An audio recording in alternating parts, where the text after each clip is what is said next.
تو اپنے آپ کو اس شے سے علیحدہ کر لینا۔ مجھے یہ بتائے گا توبہ کا بہترین طریقہ کیا ہے؟ ہم اللہ تعالیٰ کے حضور نماز پڑھتے ہیں، دعائیں مانگتے ہیں، اپنے گناہوں سے توبہ کرتے ہیں، لیکن ہمیں یہ نہیں پتا جو ہم توبہ کر رہے ہیں ہم دوبارہ وہ کام کریں گے یا نہیں کریں گے۔ بہترین طریقہ کیا ہے کہ آپ اللہ تعالیٰ کے حضور اپنے اگر گناہوں سے معافی مانگ رہے ہیں تو اس کا اچھا طریقہ یہ ہو سکتا ہے؟ دیکھیے، توبہ کی بہترین ایک جو بات کہ اس کی توفیق ملنا، یہ اس کا کرم ہے۔ وہ مائل با کرم ہوتا تو توبہ کی توفیق ملتی بے ہے۔ شک۔ اگر اس کے بعد دوبارہ عمل کیا ہے تو اس کو اپنے آپ کو سوچنا چاہیے کہ میں کہیں شیطان کے نرغے میں تو نہیں ہوں، میں اپنے اللہ سے، میرا اللہ مجھ پر مائل با کرم ہے، یعنی قول و فعل میں تضاد، قول و فعل میں تضاد نہیں ہونا چاہیے۔ یہ اس کو دوسرے لفظوں میں اگر کہیں تو یہ منافقت ہے، بالکل آپ نے ہپوکریسی ہے بالکل کہ ایک بات میں کہہ رہا ہوں اور وہ عمل نہیں کر رہا۔ اور یہ قرآن مجید کا بھی ارشاد ہے کہ جو کرتے نہیں ہو وہ کہتے کیوں ہو؟ بالکل۔ تو یہ ہے کہ یعنی زبان جو ہے وہ دل کی رفیق ہونی چاہیے، کہ جو دل سے بات ہے وہی زبان سے آنی چاہیے۔ جب دل کی بات زبان سے آئے گی تو یقیناً وہ سننے والے پر بھی اثر رکھے گی، کہ جس کو کہا جا رہا ہے اس پر اثر بھی ہوگا اس بات کا۔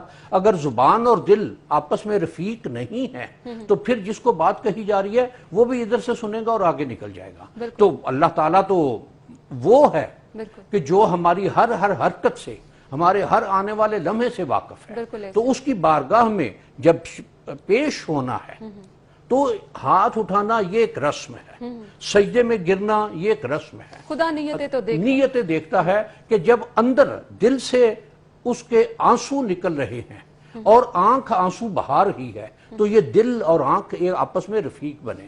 جب یہ ان کی رفاقت ہوگی تو وہ مالک تعالیٰ ضرور کرم فرمائے گا۔ بالکل ایسا ہی ہے، اور میرے خیال سے اپنی نیتوں کو ہی درست کرنے کی ضرورت ہے۔ آپ دعائیں کریں گے، اللہ تعالیٰ سے توبہ کریں گے، جب تک آپ نیت اپنی درست نہیں کریں گے اور یہ نہیں سوچیں گے کہ آپ جس کام سے توبہ کر رہے ہیں آپ نے دوبارہ وہ نہیں کرنا، تو پھر آپ کی توبہ کا بھی اس طرح سے کوئی فائدہ نہیں ہوگا۔ ہم گفتگو کا سلسلہ آگے بڑھائیں گے۔ ناظرین، بریک کا وقت ہوا ہے، بریک کے بعد دوبارہ واپس آتے ہیں۔ بریک کے بعد آپ کو ایک بار پھر سے خوش آمدید کہیں گے، گفتگو کا سلسلہ آگے بڑھائیں گے۔ ماہ مبارک ہے، ہم روزے رکھ رہے ہیں، ہمارا روزہ کس طرح کا ہونا چاہیے، روزے کی اصل روح کیا ہے، اہمیت کیا ہے، یہ میں جاننا چاہوں گی۔ بتائیے گا روزے کی اہمیت کیا ہے، اصل روح کیا ہے؟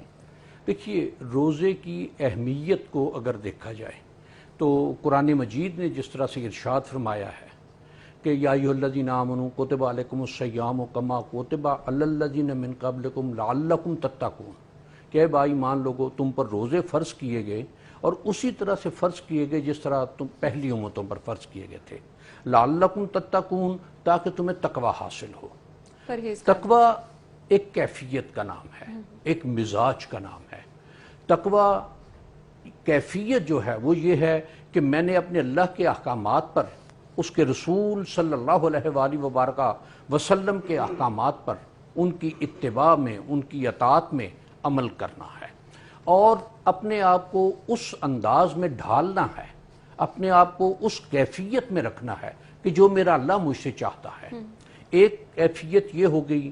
دوسری کیفیت یہ ہے کہ روزہ، اس کا جس طرح سے حدیث مبارک میں ہے کہ وہ اللہ تعالیٰ یہ ارشاد فرماتا ہے کہ روزہ میرے لیے ہے اور اس کا اجر میں ہی دوں گا۔ عبادات میں یہ واحد عبادت ہے جس کا تعلق بندے کا اپنے اللہ کے ساتھ ڈائریکٹ ہے، کوئی دوسرا تیسرا اس میں انوالو نہیں ہے۔ بالکل آپ نے کہ اگر کوئی بے روزہ شخص لوگوں میں اعلان کرتا ہے کہ میں روزہ دار ہوں تو کسی کے پاس کوئی پیمانہ نہیں ہے اس بات کو جانچنے کا کہ یہ بے روزہ ہے، کہ اس کی خاطر کہ وہ ہی جانتا ہے۔ بالکل بالکل، یہ ایک یہ کیفیت آتی ہے۔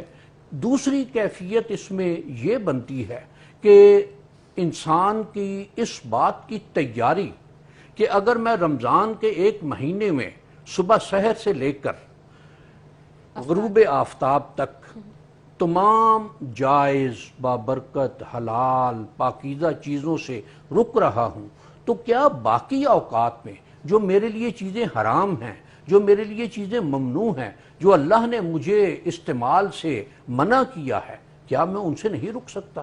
ایک یہ تربیت گاہ تو ہے، تربیتی معاملہ تو ہے، تربیتی کہ انسان روزہ رکھا ہوا ہے اس کے پاس ہر شے میسر ہے. بالکل گرمیوں کے دن ہیں، ٹھنڈا پانی بھی موجود ہے، روٹی بھی موجود ہے، سالن بھی موجود ہے، لیکن وہ بھوک پیاس برداشت کرتا ہے، پیاس برداشت کرتا ہے، باقی تعالیٰ کی چیزوں رضا کی کے لیے. کمی برداشت کرتا ہے، اور ان کی طرف اس کا ذہن نہیں جاتا روزے کی حالت میں. بالکل.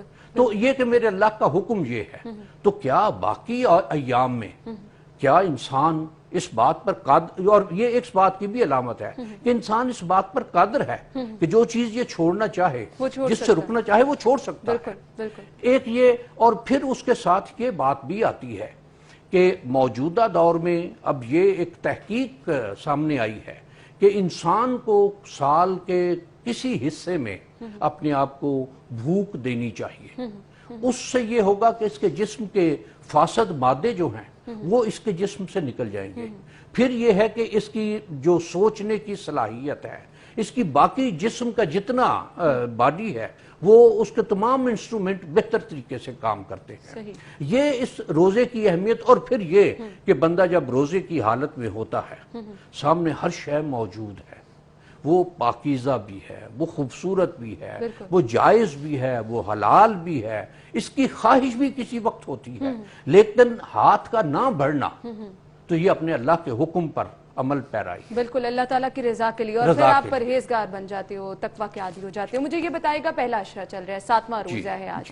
پہلے عشرے کی دعا ہم دیکھتے ہیں، ہم پڑھتے بھی ہیں، اور کون سی ایسی عبادات ہیں پہلے عشرے سے جو ہم پہلے عشرے میں خاص طور پہ کر سکتے ہیں؟ دیکھیے، پہلا عشرہ جس طرح سے رحمت سے تعبیر کیا گیا ہے، اور اس عشرے کے لیے جو خاص دعا رب ارحم وانت خیر الراحمین، یہ کہ مجھ پر رحم فرما، تو سب رحم فرمانے والوں میں سے بہترین رحم فرمانے والا ہے.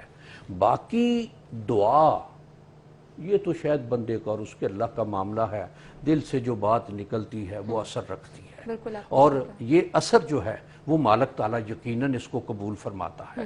کیا، اور اس میں دو تین چیزیں، کچھ چیزیں مشترکہ ہوتی ہیں وہ تمام مخلوق کے لیے، کچھ چیزیں بندے کی انڈیویجول ہوتی ہیں، وہ انڈیویجولی اپنے اللہ سے مانگتا ہے. جو کولیکٹیو ہیں، جو مشترکہ ہیں، مثلا آج کے دور میں اگر ہم یہ دیکھیں تو کورونا کا ایک مسئلہ چل رہا ہے، تو کورونا ایک صرف مسلمانوں کا نہیں، مسلمانوں میں صرف پاکستانیوں کا نہیں، یہ پوری دنیا کا مسئلہ ہے. اور پوری دنیا جس طرح سے اس کا کہ یہ مخلوق اس اللہ تعالیٰ کا کنبہ ہے، اس نے اپنا اسے کنبہ قرار دیا ہے. اب یہ جو کیفیت اس میں چل رہی ہے اس وقت، اس کو دیکھا جائے تو یہ ایک اس کو جو مختلف نام دیے جا رہے ہیں، یہ وبا بھی ہے، یہ مرض بھی ہے، اس کو عذاب بھی کہا جا رہا ہے. اور اس میں جو یہ باتیں کہہ رہے ہیں ان کے پاس اس کے دلائل کہ عذاب جو ہمارے دور کی ایسی حکومتیں، ایسے ممالک کہ جن کا دعویٰ تھا کہ ہماری فضائیں مسدود ہیں، ہمارے سمندر وہ مسدود کر دی ہم نے کہ کوئی شے ہماری مرضی سے اس کے اندر نہیں آ سکتی، ہم نے بحری راستے اپنے پابند کر دیے کہ جس کو ہم چاہیں گے، جس شے کو چاہیں گے وہ آ سکے گی ہماری مرضی کے بغیر. لیکن اب یہ ایک شے ہے کہ جو دنیا میں ہر جگہ، اور وہ ممالک جن کو یہ زوم تھا کہ ہم ترقی یافتہ ملک ہیں، ہماری مرضی کے بغیر، امریکہ کا دیکھ لیا جائے، جرمنی کا دیکھ لیا جائے، فرانس کو دیکھ لیا جائے، اسپین اٹلی کو دیکھ لیا جائے، کہ یہ جن کے دعوے تھے ان کے لاکھوں سے زیادہ ان کے ہاں اموات ہو چکی. صحیح. مجھے یہ بتائیں گا، جمعے کا مبارک دن ہے اور پھر ماہ مبارک بھی ہے، آج جمعے کے دن کی اہمیت کیا ہے؟ بہت سارے لوگ اس وجہ سے بھی پریشان ہیں کیونکہ کہا جا رہا ہے مساجد میں محدود لوگ جائیں، کم لوگ جائیں. لوگ اس وجہ سے بھی پریشان ہیں کہ وہ مساجد کا رخ نہیں کر سکتے ہیں. تو بتائیے گا، اگر گھر میں بیٹھ کے عبادت کی جائے گی تو کیا اس کی اہمیت اتنی ہی ہوگی؟ دیکھیے، جمعے کی نماز اس کی شرط ہے باجماعت ہونا، خطبہ ہونا. اب ایک یہ لون کی کیفیت میں ایک مجبوری ہے اپنے آپ کو اس مرض سے بچانا کہ اگر مسجد میں 100 لوگ ہیں اور ایک بھی ان میں انفیکٹڈ ہے، کیریئر ہے اس کا، تو وہ شاید 100 کو تو نہیں تو آدھے لوگوں کو تو وہ انفیکٹڈ کر دے گا، اپنا یہ مرض ان تک منتقل کر دے گا.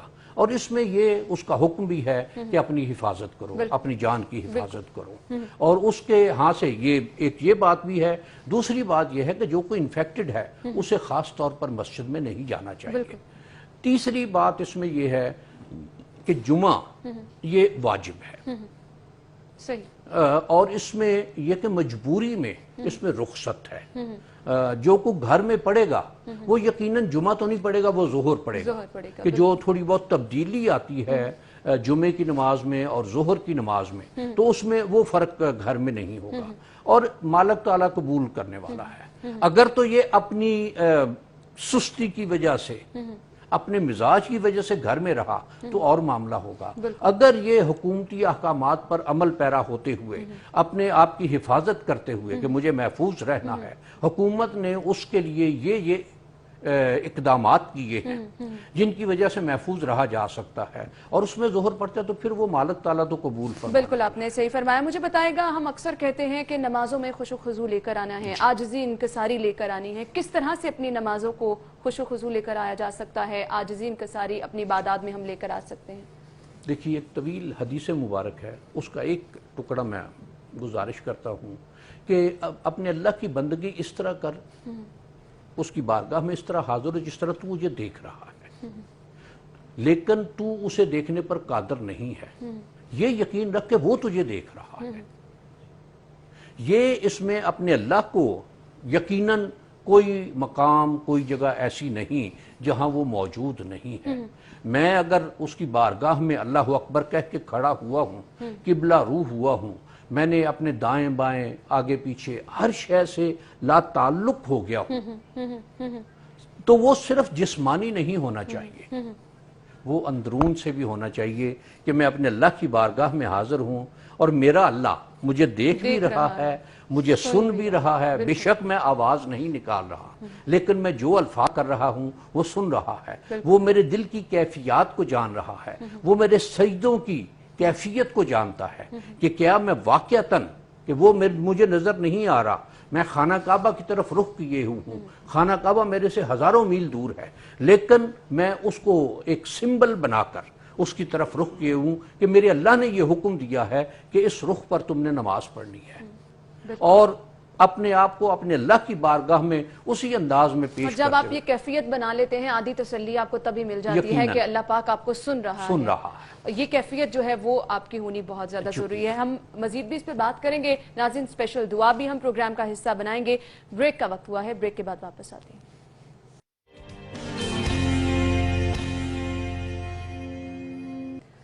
بریک کے بعد پروگرام میں آپ کو خوش آمدید کہیں گے۔ ہمارے مہمان ڈاکٹر سید محمد حبیب عرفانی صاحب ہمارے ساتھ موجود ہیں۔ دعا کی طرف مجھے جانا ہے، لیکن اس سے پہلے آپ کوئی پیغام دینا چاہیں؟ دیکھیے، ایک واقعہ ہے کہ کوئی شخص کسی جگہ بیٹھا، اس نے پوچھا کہ اس کائنات میں سب سے زیادہ کیا شے ہے؟ اس نے کہا میرے گناہ۔ اس نے کہا کوئی اس سے بڑی شے بھی ہے؟ اس نے کہا میرے اللہ کی رحمت۔ یقیناً ہم بہت گناہ گار ہیں، بہت کمیاں کجیاں کوتاہیاں ہم میں ہیں، لیکن ہمارا وہ اللہ وہ رحمت للعالمین ہے، ارحم الراحمین ہے، اور یہ بھی اس کا ارشاد ہے کہ لا تقنطوا من رحمت اللہ، اس کی رحمت سے مایوس مت ہوں، بالکل اپنی درستگی اور اس کی بارگاہ میں استدائیں تو یقیناً وہ بہت کرم فرماتا ہے۔ بلا شبہ آپ نے بہت اچھی بات کی ہے، اور ہمیں اب یہ وقت ایسا ہے کہ ہمیں واقعی اللہ تعالیٰ کی رحمت سے مایوس نہیں ہونا ہے، اللہ تعالیٰ کے حضور دعائیں کرنی ہیں، توبہ استغفار کرنی ہے۔ خصوصی دعا کی گزارش آپ سے۔ اللہم صلی علی سیدنا و مولانا محمد وعلی آلہ سیدنا و مولانا محمد مبارک وسلم۔ العالمین، ہماری غلطیاں، ہماری کوتاہیاں، ہماری تقصیریں، ہماری لغزشیں، ہمارے گناہ معاف فرما دے۔ العالمین، تیرے محبوب صلی اللہ علیہ وآلہ وبارک وسلم کی امت سے ہیں، بار الہ اس نسبت سے ہم پر رحم فرما، ہم پر کرم فرما۔ بار الہ ہم غلطیوں میں ہیں، ہم کوتاہیوں میں ہیں، بار الہ ہم امراض میں گھرے ہوئے ہیں، ہم وباؤں میں گھرے ہوئے ہیں، مالک اپنے ہاں سے رحم اور کرم عطا فرما۔ العالمین، یہ جو کرونا کا مسئلہ اس پوری کائنات میں تیری تمام مخلوق کو اپنی لپیٹ میں لیے ہوئے ہے، بار الہ تو اپنے ہاں سے رحم فرما، اور اگر تیرے ہاں سے رحم نہیں ہوگا تو بار الہ یہ اسی طرح سے اس دنیا میں تیری مخلوق کو اور اس مخلوق کو تو نے جسے اکرام عطا کیا ہے، تو نے جسے عزت عطا کی ہے، تو نے جسے شرف عطا کیا ہے، بار الہ یقیناً ہم تیری بارگاہ میں پیش ہونے کے قابل نہیں ہیں، لیکن بار الہ تیری رحمت ہر شے پر محیط ہے، تیری رحمت ہر شے سے وسعت لیے ہوئے ہے، ہر شے پر وسعت لیے ہوئے ہے۔ بار الہ اپنے ہاں سے اپنے کرم اور عافیت کو نواز۔ العالمین ہمیں دین و دنیا کی، اندرون و بیرون کی، ظاہر و باطن کی ہر خیر عطا فرما۔ اللہم انا نعوذ بک من الہم والحزن والعجز والکسل والمرض والعلم والجوع والقحط، اور العالمین جتنی بھی بری چیزیں ہیں ان سے ہمیں اپنی پناہ عطا فرما، اپنی دستگیری عطا فرما۔ العالمین ہم تیرے نبی صلی اللہ علیہ وآلہ وبارک وسلم کے، تیرے محترم، تیری سب سے پیاری مخلوق کے سب سے پیارے بندے کے بار الہ ماننے والے ہیں، اس نسبت سے ہم پر رحم فرما۔ ہمارے ہاں جو کچھ کمیاں کجیاں کوتاہیاں ہیں ان کو دور فرما۔ العالمین ہمیں اچھا انسان بننے کی توفیق عطا فرما، اچھا مسلمان بننے کی توفیق عطا فرما، نبی کریم صلی اللہ علیہ وآلہ وبارک وسلم کا سچا امتی بننے کی توفیق عطا فرما، ہمیں دین کے احکامات پر عمل کرنے کی توفیق عطا فرما۔ العالمین ہم میں جو غریب ہیں، جو نادار ہیں، جو مریض ہیں، بار الہ ان پر رحم عطا فرما۔ العالمین جو بے اولاد ہیں ان پر رحم عطا فرما۔ العالمین جو والدین پریشان ہیں بچیوں کے لیے ان پر رحم فرما۔ العالمین جس ادارے میں ہم بیٹھے ہوئے ہیں سٹی 42 کے، بار الہ اس کے مالکان کو، اس کے عملے کو اور اس پروگرام کے تمام تر سٹاف کو اپنی رحمتوں اور برکتوں سے نواز۔ العالمین ہمارے معاشرے میں جو غریب ہیں، جو نادار ہیں، جو مستحقین ہیں، بار الہ ان پر اپنی جناب سے رحم عطا فرما۔ العالمین اس کائنات کو، اس کائنات میں جو بسنے والے لوگ ہیں ان پر رحم، کرم، عافیت اور نعمتیں عطا فرما۔ ربنا آتنا فی الدنیا حسنہ وفی الآخرۃ حسنہ وقنا عذاب النار۔ ربنا اننا آمنا فاغفر لنا ذنوبنا وقنا عذاب النار۔ رب اجعلنی مقیم الصلاۃ منتی ربنا وتقبل دعا۔ ربنا اغفر لی ولوالدی وللمؤمنین یوم یقوم الحساب۔ سمعنا واطعنا غفرانک ربنا وعلیک المصیر۔ اللہم توفنا مسلمین والحقنا بالصالحین۔ ربنا تقبل منا انک انت السمیع العلیم وتب علینا انک انت التواب الرحیم۔ وصلی اللہ تعالی علی خیر خلقہ نور عرشہ سیدنا و مولانا محمد وعلی آلہ وصحبہ آمین ثم آمین۔ جزاک اللہ، بہت بہت شکریہ آپ کے قیمتی وقت کے لیے۔ ناظرین اسی کے ساتھ ہی مجھے اجازت دیجیے، آپ اپنا بہت سارا خیال رکھیے گا، دعاؤں میں یاد رکھیے گا۔ اللہ حافظ۔